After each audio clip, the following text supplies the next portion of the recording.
They say love can heal, but sometimes, love can destroy. This is the story of one man's obsession that spiraled out of control, transforming a once quiet town into the backdrop for a tragedy no one saw coming. In the small town of Elmsbrook, nestled between rolling hills and quiet suburban streets, lived a young woman named Claire Henson. Claire was known for her kindness, her laughter that could light up a room, and the way she always stopped to help anyone in need. To many, she was the symbol of hope in a town where everyone knew each other's business. But with admiration often comes attention, and with attention sometimes comes danger. It began innocently enough. A man named Victor Lang, a newcomer to Elmsbrook, started appearing at the same coffee shop Claire visited every morning. He would sit 2 tables away, sipping his black coffee, pretending to read the paper while stealing glances at her. Claire barely noticed at first. She had no reason to suspect anything sinister. After all,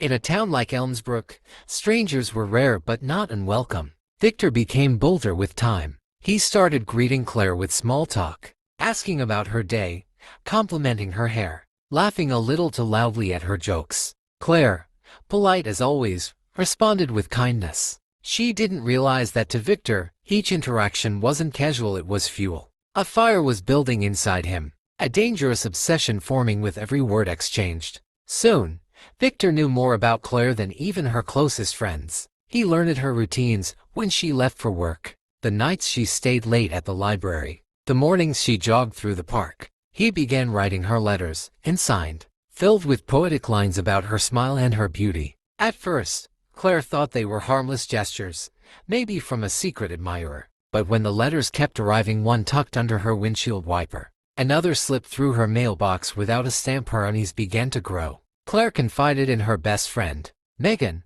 "I don't know who's sending these," she whispered one evening as they sat in her living room. "It's flattering, but it feels wrong, like he's watching me." Megan urged her to be cautious, to tell the police. But Claire brushed it off, not wanting to appear paranoid. That decision would haunt her. Victor's obsession escalated. He began following Claire at a distance, watching from across the street as she walked into her apartment. His apartment walls became a shrine, photographs of Claire printed from social media, receipts from the same places she visited, even strands of hair he had stolen from her brush. When he once snuck into her unlocked car, to Victor, it wasn't stalking, it was love. He believed they were destined to be together, and that she simply hadn't realized it yet.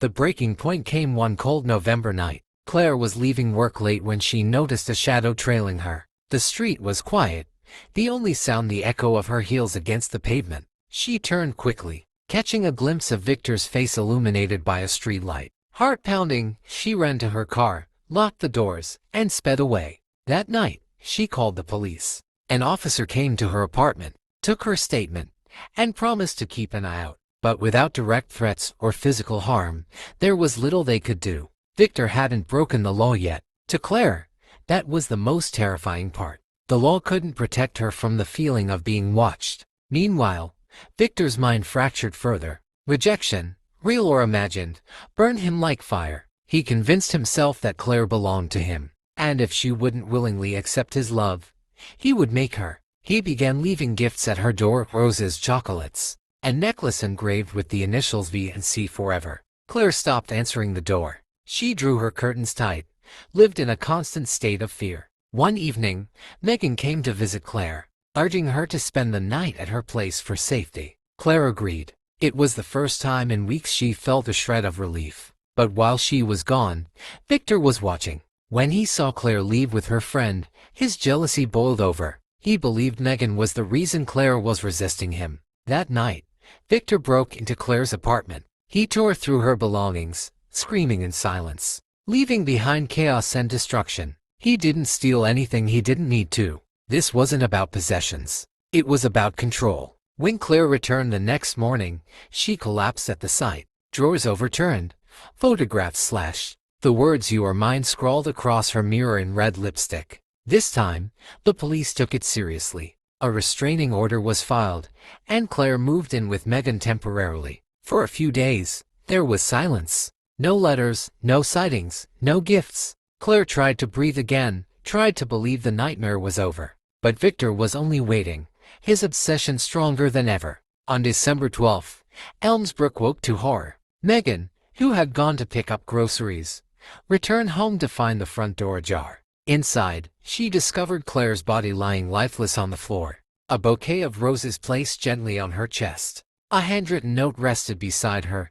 "If I can't have her in this world, I will have her in the next." The town was shattered. Claire, their friend, their neighbor, their light was gone. The investigation immediately turned to Victor, but he had vanished. His apartment was abandoned, the walls stripped bare, as if he had never existed. For months, the police searched, following leads, chasing whispers. Victor seemed to have dissolved into the shadows, but obsession leaves traces. 6 months later, in a motel 3 towns away, a cleaning lady discovered a locked trunk. Inside were photographs of Claire, the same shrine rebuilt, and a journal detailing Victor's every thought leading up to the murder. At the back of the journal was one final entry: "She's with me now, forever." Victor was found days later, his life ended by his own hand, a final act of twisted devotion. The town of Elmsbrook never recovered. The coffee shop where Claire once laughed remained open, but the sound of joy was forever dimmed. People spoke of her in hushed tones, shaking their heads at the tragedy that could have been prevented if the signs had only been taken seriously sooner. Claire's story became a haunting reminder: obsession is not love. It is a shadow, creeping and consuming, turning affection into possession, and admiration into violence.